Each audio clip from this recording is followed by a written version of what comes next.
warahmatullahi wabarakatuh.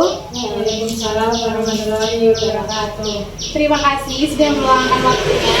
Hari ini saya ingin mengajak kita semua membahas hal yang kelihatannya sepele, tapi sering sekali salah dilakukan, yaitu perawatan luka. Hampir semua orang pasti pernah mengalami luka.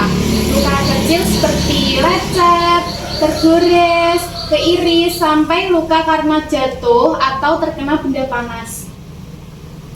Namun, perlu diingat pada orang dengan penyakit tertentu seperti diabetes, luka kecil bisa menjadi masalah besar jika tidak dirawat dengan benar.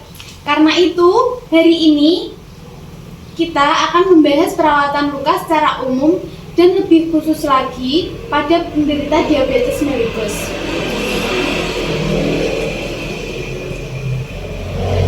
Sudah tahu apa itu luka? Aku jelaskan lagi ya. Luka adalah kondisi ketika kulit atau jaringan tubuh kita mengalami kerusakan. Luka bisa terjadi karena berbagai hal.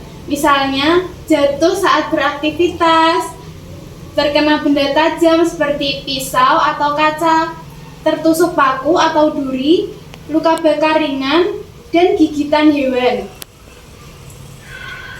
Yang sering terjadi di masyarakat adalah luka lecet dan luka sayat. Namun pada penderita diabetes, luka yang paling sering terjadi adalah luka di kaki. Bahkan sering tidak terasa karena syarafnya sudah kurang peka.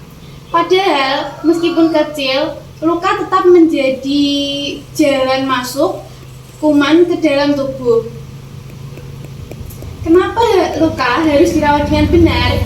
Yang pertama, karena saat kulit terbuka, kuman dan bakteri bisa masuk dengan mudah. Kalau kuman masuk dan berkembang, luka itu bisa menjadi merah, bengkak, nyeri, bernanah, bahkan disertai demam. Pada penderita diabetes, proses penyembuhan luka lebih lambat, sehingga resiko infeksi menjadi lebih tinggi. Itulah sebabnya luka pada diabetes tidak boleh dianggap sepele. Ada beberapa kesalahan yang sering terjadi di masyarakat. Di masyarakat masih banyak kebiasaan keliru dalam merawat luka. Misalnya, luka diolesi odol, kopi, minyak bekas, atau alkohol. Padahal, bahan-bahan tersebut tidak steril dan tidak dianjurkan untuk luka terbuka. Pada penderita diabetes, kebiasaan ini sangat berbahaya karena bisa menyebabkan infeksi berat, luka makin lebar, bahkan berisiko amputasi. Menutup luka tanpa membersihkannya, membiarkan luka terbuka dan kotor, atau berjalan tanpa alas kaki padahal ada luka-luka. Di sini saya akan memberikan cara merawat luka yang benar. Yang pertama yaitu cuci tangan. Sebelum menyentuh luka, pastikan tangan kita itu bersih. Yang kedua, bersihkan luka. Luka dibersihkan menggunakan air bersih mengalir atau cairan NaCl. Yang ketiga, hentikan pendarahan. Tekan perlahan menggunakan kasa atau kain bersih. Yang keempat, berikan antiseptik. Gunakan antiseptik secukupnya, jangan berlebihan. Yang kelima, tutup luka. Tutup luka dengan kasa atau plester agar terlindung dari kuman. Perban diganti setiap hari atau bila basah dan kotor. Khusus penderita diabetes, luka harus dicek setiap hari, terutama di kaki. Jangan berjalan tanpa alas kaki.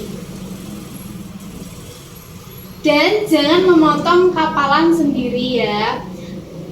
Nah, yang selanjutnya itu kapan luka harus dibawa ke fasilitas kesehatan seperti puskesmas atau rumah sakit.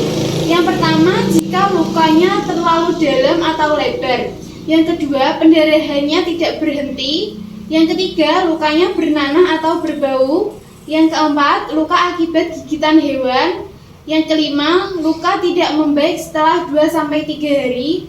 Yang terakhir, untuk penderita diabetes, lebih cepat ke tenaga kesehatan itu lebih baik. Saya ingin menekankan bahwa luka kecil jangan dianggap sepele, apalagi pada penderita diabetes. Dengan perawatan yang benar sejak awal, luka bisa cepat lebih sembuh dan mencegah komplikasi. Semoga setelah penyuluhan ini kita semua bisa lebih baik dalam merawat luka. Terima kasih atas perhatiannya. Apakah ada pertanyaan? Ada. Kenapa luka tidak boleh dikasih odol? Soalnya saya pernah terkena knalpot motor lalu dikasih odol.